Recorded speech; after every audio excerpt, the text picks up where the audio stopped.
2020. július 3-án csináltam egy videót, még a csatorna nagyon-nagyon korai idejében azzal a címmel, hogy mi folyik a Twitch-en, streamer botrányok. Ebben a videóban az épp akkoriban előbukkanó rengeteg visszaéléses helyzetet mutattam be, ahol streamerek zaklatni próbáltak más streamereket, nézőket, és volt egy ilyen tisztulási folyamat a tartalomgyártók közül. Sokakat vagy bannoltak, vagy visszavonultak emiatt, stb. A másik nagy témája viszont a videónak, ami ezzel párhuzamosan volt, hogy Dr. Disrespectet váratlanul bannolták a platformról. A legérdekesebb az egészben az volt, hogy akkor senki sem tudta megmondani, miért bannolta a platform az egyik legnagyobb, legtöbb pénzhozó tartalomgyártóját, akivel épp akkor írtak alá exkluzív szerződést, és fura volt, mert korábban a Twitch ilyen esetekben azért nagyjából elmondta az okot. Már akkor is említettem a videóban, hogy amint kiderül, mi történt, fogok majd róla beszélni. Nos, arra nem számítottam, hogy kb. Napra pontosan 4 évet kell várni, hogy ez megtörténjen, de hát ezt is megértük. Végre teljes egészében látjuk a doki botrányát, amiből most jelen ponton úgy néz ki, nem fog talpra állni. Ma az Unibet támogatásával nézzünk végre egy alapos, hosszabb kifejtést Disrespect botrányairól, és próbáljuk meg azt is kideríteni, hogy amúgy a streamerek miért akarnak egyfolytában kiskorú lányoknak írogatni.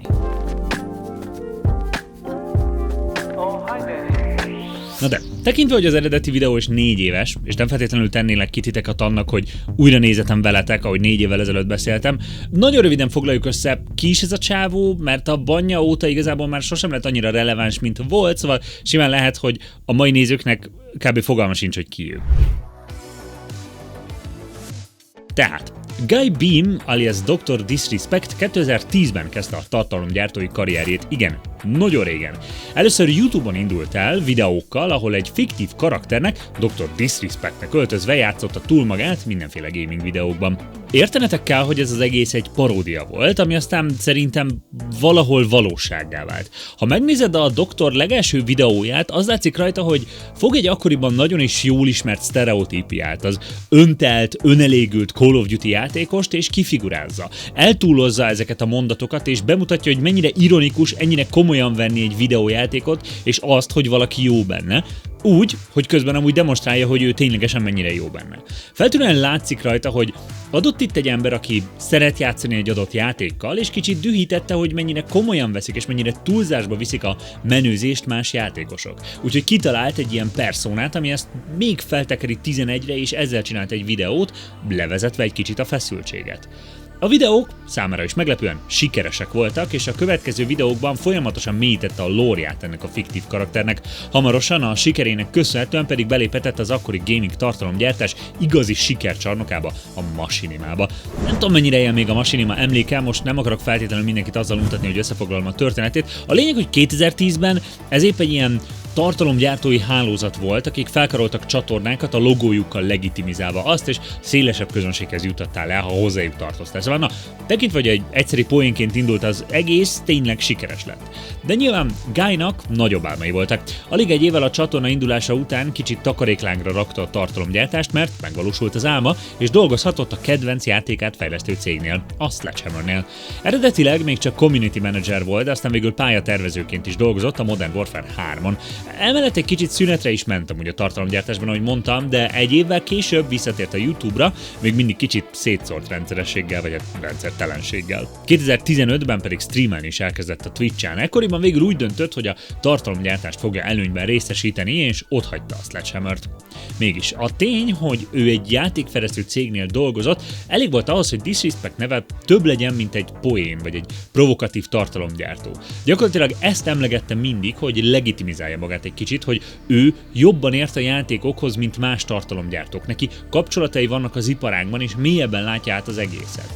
Nem mondom, hogy ez nem lett volna igaz, de érteletek kell, hogy ez mindig is része volt a személyiségének, vagy sőt, ez része volt a népszerűségének. Ő volt az a játékos, aki mellette játékfejlesztő is. Az a kódjátékos, aki a hivatalos kódpályák tervezésében is részt vett, és erre a hatásra, hogy ez a kép épüljön róla, rá is akart játszani erősen. A következő években pedig a Twitch egyik legnagyobb nagy ágyúja lett. Abban az időben, amikor a top legnézettebb pillanatokat még milliók helyett pár százezrekben mérték, a doktornak egyszer sikerült a második helyig kúsznia, 388 000-en nézték meg a 2018 februári visszatérését. Ja igen, a visszatérés. honnan kellett visszatérnie. Szóval, akik a Csalók, akik élőben buktak le sorozatot nézik, nem tudom, vannak itt páran közülük, azoknak ismerős lehet a 15. részből, amikor a doktor élő adásban vallotta be, 2017-ben, hogy megcsalta a feleségét, és emiatt egy kis szünetre vonul, hogy a családjával foglalkozzon. Na, ezután jött vissza 2018-ban rekordnézettség mellett, és rekord támogatottság mellett. Akkoriban tényleg értenetek kell, hogy amúgy ez egy tök pozitív dolog volt. Igen, hibázott, igen, hülye volt, de megbeszélte a családdal, bevallotta mindenki előtt, és visszajött, hogy mostantól jobb lesz, látszott rajta valami fejlődés. Viszont azért nem menjünk el a tény mellett, amire a videójén utalgattam, hogy mi is volt ennek a Dr. Disrespect karakternek a lényege, és hogy mivé vált pontosan. Ugye az egész eredetileg egy kritikája volt ennek a toxikus macho gamernek, aki tesztoszterontól fűtve megaláz szóban mindenkit és ordítva adja a világ tudtára, hogy ő az alfa hím a videójátékozásban. Valahol szerintem útközben ez a paródia annyira népszerűvé vált, hogy szerintem a közönség jó része már nem is feltétlenül értette, hogy ez szatíra. Nagyjából olyasmi volt a helyzet, mint a belgának a BKV-s számával. Ugyanúgy, ahogy a blitzelők kritikájából a blitzelők himnuszává vált, Dr. Disrespect is gyakorlatilag címerállata lett a toxikus gamereknek. Ő pedig nem próbálta meg túlságosan elidegeníteni magát ettől a közönségtől, hiszen ők voltak a legnagyobb támaszai. A doki következő nagy botránya 2019-ben volt, amikor az évi E3-at élőben közvetítette, és a stream közben besétált a férfi WC-be, nyilvánvalóan szembe menve a rendezvény meg a Twitch szabályzatával is, és hát az egész Twitch közönség előtt bemutatva mindenkit, aki a mosdótép használta. Az E3 nyilván kitiltotta őt a rendezvényről, a Twitch pedig adott neki egy ideiglenes bant. A sztori megütötte a mainstream média inger küszöbét is, és azt hiszem a legjobb példa arra, amire az előbb utattam, ezen a ponton egy átlag újságíró számára nem volt már feltétlenül egyértelmű, hogy a doktor bárminek a paródiája lenne. Simán csak önmaga eltúlzott verziójának tűnt, mint egy karakter, aki pontosan úgy viselkedik, ahogy hívják. Semmi nyoma sincs annak, hogy bármilyen módon kritizálni vagy parodizálni akarna bárkit vagy bármit. Nyilván azért az is hozzátartozik, hogy amúgy ez egy relatíve véletlen és ártalmatlan baleset volt, nem egy annyira szándékosan agresszív vagy bántó cselekedet, így a közönség is, a Twitch is megbocsátott neki. Tegyük hozzá, hogy amúgy az összes ilyen nagy rendezvény amúgy egyértelművé szokta tenni, hol szabad és hol nem szabad streamelni, de még ha nincsenek is kifejezett offline zónák, az azért elég egyértelmű, hogy a WC-ben nem mész be élőben közvetítő kamerával. Lényeg, alig egy évvel az eset után, 2020 márciusában a Twitch egy sok éves szerződést kötött Dr. Disrespect-tel. Na de oké. Mit jelent ez pontosan, hogy szerződést kötöttek? A streaming világából mára eltűntek, mert a cégvezetők rájöttek, hogy nincs sok értelme, de 2018 után, amikor a Fortnite-nak köszönhetően hatalmasra robbant a streaming népszerűsége, ez egy nagyon gyakori dolog volt. Egy adott platform azzal próbálta meg magához kötni a streamereket, hogy egy exkluzív szerződésben egyszeri vagy havi összeget ígért neki, pusztán azért cserébe, hogy exkluzívan csak arra a platformra gyárt tartalmat. És ezen felül nyilván a további megállapodások is érvényben maradtak, szóval a subokból, donationökből lévő pénzt is ugyanúgy megkapják. A streamerek ezzel nyilván tök jól jártak, hiszen gyakorlatilag szinte a semmiért már eleve kaptak egy rakás pénzt, nyilván voltak teljesítendő órák, a platformok pedig, hát most már látjuk, hogy igazából ez nekik nem volt annyira nyereséges, és abba is hagyták ezt a gyakorlatot. De hogy értsétek, az, hogy egy platform exkluzív szerződést köt valakivel, az azt jelenti, hogy komoly közös jövőre számítanak, és minden bizalmuk megvan az illetőben, hogy sikerre viheti a platformot. Épp ezért volt nagyon, de nagyon furcsa, hogy azok után, hogy a Twitch leszerződte a dokit márciusban, alig pár hónappal később júniusban teljes indoklás nélkül örökre bannolták. Elég szürreális volt a helyzet. A doktor épp a siker csúcsán, mindenféle szponzorokat behúzva, tuti fixált exkluzív Twitch szerződéssel a zsebében streamel, és aztán az egyik stream végén elkezd nagyon gyanúsan furán viselkedni. Mint aki nagyon rossz híreket kapott, és aztán elköszön a nézőitől azzal, hogy Okay, who's it? I appreciate everyone watching today. Who's it in the backyard? Who's going to be looking? We'll get like I said, we don't really know some of the. Yeah, we'll get through this really Champions know Club. for It's, I know it's a tough. That's Because I don't know this one well. life's weird right now. Yeah, look. Oh my gosh! We'll I did. we'll get through this, okay? And Hey, Christopher. Dun dun dun! You better not taunt me. Oh dear.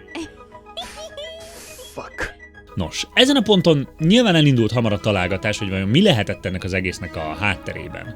A legtöbben arra gyanakodtak, hogy valahogy a háttérben Dr. Disrespect megszegte a szerződését a Twitch-el, és valami új streaming platformon dolgozott, ami kiderült a Twitch számára, azért lekapcsolták.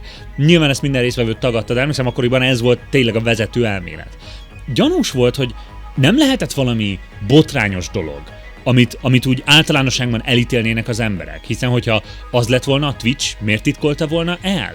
Miért nem mondja el a Twitch, hogyha a doki valami általánosan elítélhetően rossz dolgot csinált? Ez megindokolná a bant, és nem lenne ennyire fura. Biztos csak valami üzleti mismásolás van a háttérben, ami az átlagember számára nem annyira gáz, de a Twitch ezért megbüntette. Ikonikus volt még annó Rod Breslau gaming újságíró tweetje a témában. Nézzétek, már órák óta több hiteles forrásból is megtudtam, miért bannolták Dr. Disrespectet. Ennek ellenére a téma fontossága és érzékenysége miatt egyelőre nem akarom megosztani. Nem érzem komfortosnak jelenleg. És a vicc az, hogy soha többet nem ért ezzel a témával kapcsolatban. Magyarán mindenki a sötétben tapogatózott, de néhány hónapra rá úgy tűnt, hogy valahogy a Twitch lesz a gonosz a történetben, és valószínűleg ez az üzleti mismásolás lehetett benne. A doki ugyanis visszatért a streaminghez, ezúttal a YouTube-on. Egy évre rá, 2021. augusztusában bejelentette, hogy beperli a Twitch-et a banja miatt, mondván igazságtalanul bannolták, és komoly jövedelemkiesést is okoztak a számára. Hogy mi volt a kiindító ok, a bannak az igazi oka, azt még mindig nem tudtuk, hiszen innentől kezdve, hogy jogi ügy lett belőle, még jobban titkolozniuk kellett, de mindenki reménykedett, hogy na talán majd, hogyha ez a tárgyalás lezárul, majd akkor kiderül, mi volt. A jogi csatározás 2022. márciusáig tartott, és nem derült ki semmi. A felek végül bíróságon kívül állapodtak meg. A Twitch kifizet minden tartozást a doktornak, de egyik fél sem ismeri be, hogy jogtalanul járt volna el. Tehát, hangsúlyozok, amúgy nem vagyok sem ügyvéd, sem jogász, de ezért egy picit segítek értelmezni, mi is volt a két fél álláspontja az ügyben, és hogy miért olyan fontos ez, hogy egyikük sem ismeri be azt, amivel a másik vádolja. A doktor ugyebár azzal vádolta a Twitch-et, hogy a ban jogtalan volt, és egy oldalon bontották fel a pár hónappal korábban kötött szerződést, ergo ő jogosult megkapni azt, amit a szerződésben fizetést ígértek neki, plusz a bannal ellehetetlenítették őt a platformon, és követelte a szponzordílekből és közönségi támogatásokból érkező kimaradt bevételeket is.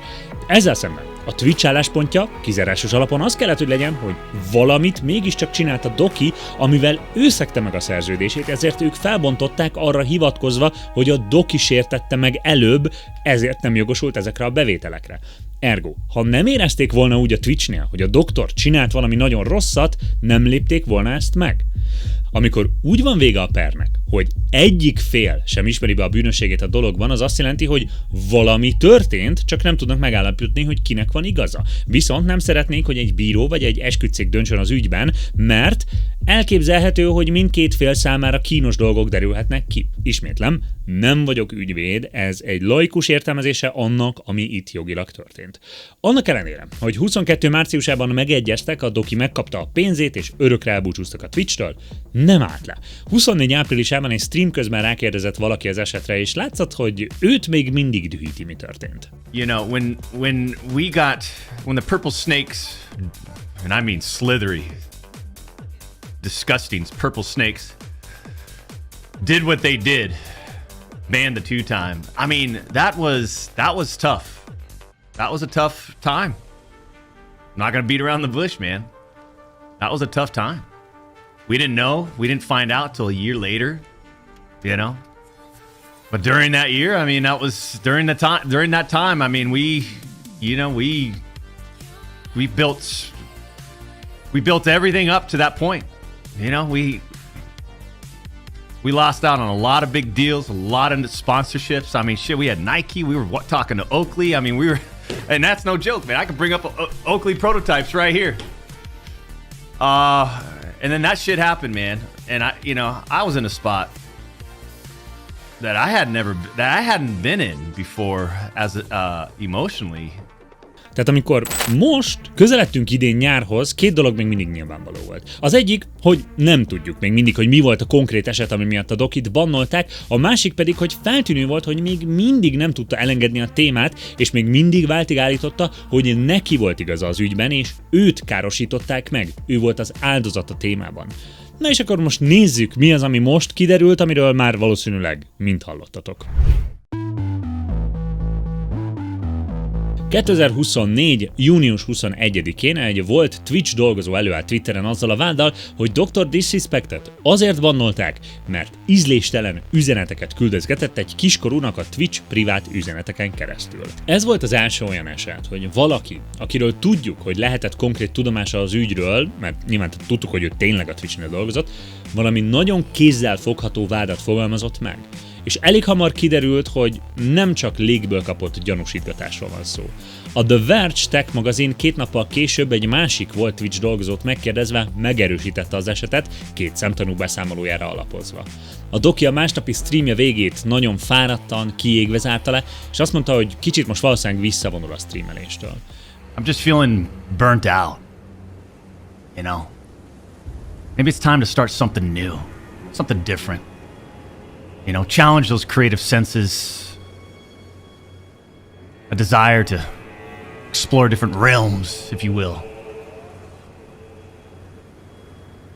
But I think the first and foremost, though, is, you know, I did have a sort of a planned vacation coming up. And I think I might just extend that starting today, starting now. You know, one of these... Let's take a step back. Nem sokkal a live vége után a doki által alapított Xcode és Halo fejlesztőket tömörítő játékfejlesztő cég, a Midnight Society is bejelentette, hogy eltávolodnak a doktortól és kirakják a cégből. Aztán a következő nap szép lassan egyre több minden derült ki ezekről az üzenetekről. A Bloomberg is utána kérdezett, és a következőket tudta meg. Igen, az üzenetek elég szexuálisan explicitek voltak, és igen, a doki rákérdezett az illető életkorára, sőt, azt is megpróbálta kideríteni, mik a tervei a közelgő Twitch-konon. És még egy következő adalék, ami elég fontos a sztori szempontjából, az egészre azért derült fény a Twitch számára, mert az üzenetek fogadója jelentette az üzenetet a Twitchnek. Ezen a ponton kezdett egyre jobban nőni a nyomás a dokin. Nehéz volt letagadnia, mi történt, úgyhogy mindenki várta, hogyan reagál majd. Végül egy hosszú tweetben, vagyis bocsánat, X-ben adott nyilatkozatot. A fontos részlet a következő, amit megpróbálok szó szerint idézni. Voltak Twitch Whisper üzenetek egy kiskorúval 2017-ben? A válasz igen. Volt bármi komoly szándék ezek mögött az üzenetek mögött? A válasz egyértelműen nem. Ezek csak laza, kölcsönös beszélgetések voltak, amik néha egy kicsit túlságosan az illetlen felé közelítettek, de semmi több. Nem történt semmi illegális, nem osztottunk meg képeket, nem követtem el bűncselekményt, nem is találkoztam az illetővel. Nos, kezdjük azzal, hogy először úgy posztolta az üzenetet, hogy kiskorú, aztán ezt kiszerkesztette belőle, aztán rájött, hogy a Twitteren, X-en lehet látni a szerkesztési előzményeket, és mindenki látta, hogy beleírta, hogy kiskorú, aztán kivette, hogy kiskorú, úgyhogy végül visszarakta, hogy kiskorú. Nem gyanús doki, egyáltalán nem. A másik pedig, néha kicsit túlságosan az illetlen felé közelítettek, amikor már sokan elmondták, hogy szexuálisan explicit beszélgetések voltak, és a Twitch-konos terveiről kérdezte, ergo eléggé úgy hangzott, hogy igenis akar találkozni személyesen. Nyilván nem hozták nyilvánosságra a konkrét beszélgetést. Nyilván nem tudjuk, hány éves volt az illető akkor.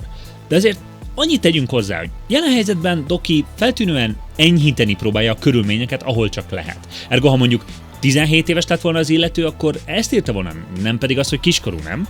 De igazából őszintén szerintem mindegy is. Mennyire lenne más a helyzet, hogyha az illető 19 éves lett volna, szemben az akkor 35 éves családos streamerrel? És igen, én is olvastam a véleményeket azoktól, akik relativizálni próbálják ezt a helyzetet. De hát jaj, mit számít a korkülönbség, jaj, mit számít, hogy most családos-e vagy sem, ez a magánügye? Figyelj, azt el tudom fogadni, hogy oké, az, hogy mondjuk megcsalta a feleségét, az egyfajta magánügy. Én személy szerint elítélem ezt a viselkedést, de pusztán a hűtlenségért ma már nem szokás valakit megfosztani a munkájától. Csak hogy, amikor egy igencsak népszerű, 35 éves streamer egy kiskorú nézőjével üzenget, az saját megfogalmazása szerint is illetlenül, ott annyira nincs egyensúlyban a hatalmi helyzet, hogy az hihetetlen. Kezdve ott, hogy az idősebb, tapasztaltabb és a kiskorú között mindig van egy hatalmi egyenlőtlenség. A fiatalabb felnéz az idősebbre, könnyebben elhisz neki dolgokat. Aztán megint csak hatalmi egyensúlytalanság az is, hogy Dr. Disrespect egy sok millió követős népszerű streamer, a másik oldalon pedig egy kiskorú rajongója, vagy hát legalább nézője lehetett. Megint csak, sokkal hajlamosabb vagy neki megtenni dolgokat, mint másnak. Egy ilyen kapcsolatban lehet beszélgetni a videójátékok, dolgokról, vagy poénkodni, de illetlen és szexuálisan explicit dolgokat írni, az már nagyon veszélyes. Tényleg, ezen a ponton, ennyi hasonló esetet ismerve, miért merül fel bárkiben az a kérdés, hogy ez okés lenne, hogy ez elfogadható, mert nem történt semmi? Nos, jelen ponton úgy néz ki, Dr. Disrespect karrierjének lőttek. De miért fordul ez elő újra meg újra meg újra? Sokszor próbálták már ezt elemezni, és nem gondolom, hogy lehet erre egyértelmű vagy kielégítő választ adni, hiszen nem egy könnyen kutatható jelenség. Az is lehet, hogy a válasz annyira banális, hogy nehéz elfogadni, hogy tényleg ennyi. Alkalom szüli a tolvajt.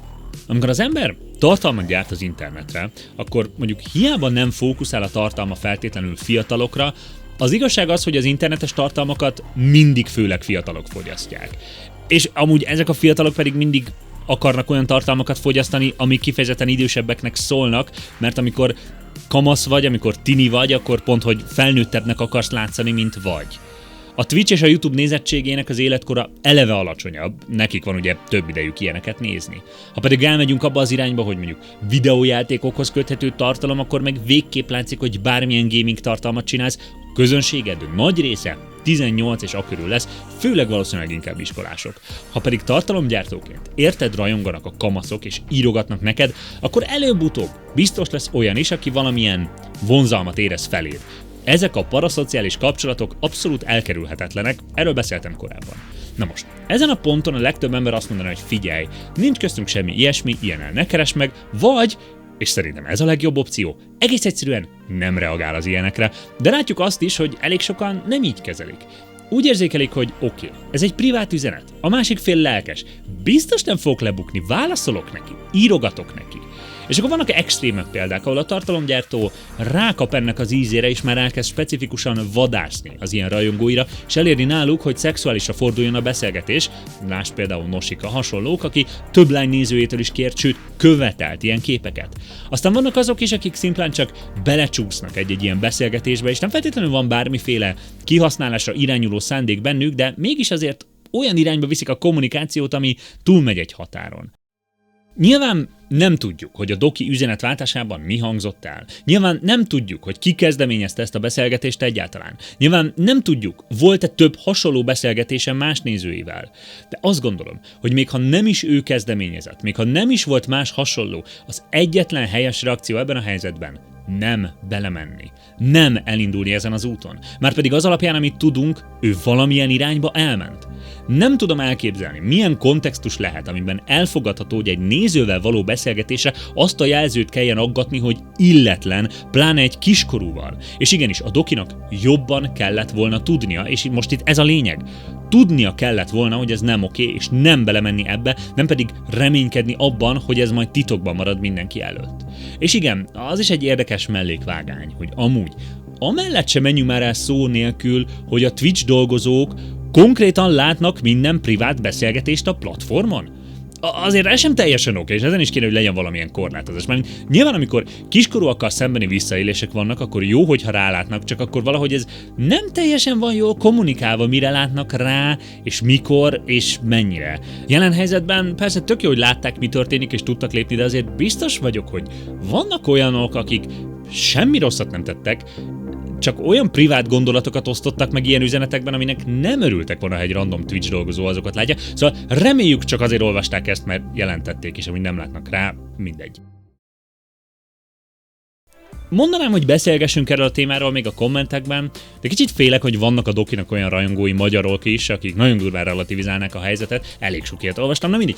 Írjatok kommentekben kulturáltan, vagy a Discord szerveren, ha pedig szeretnétek tőlem nézni streameket, aki nem csinál ilyeneket, akkor azokat most már csak Twitchen találjátok meg. Mint mindig, most is nagyon sokat segít, hogyha lájkoltok, kommenteltek, feliratkoztok, meg követtek mindenféle egyéb helyen, Twitchen, TikTokon, Instán, Threads-en, stb.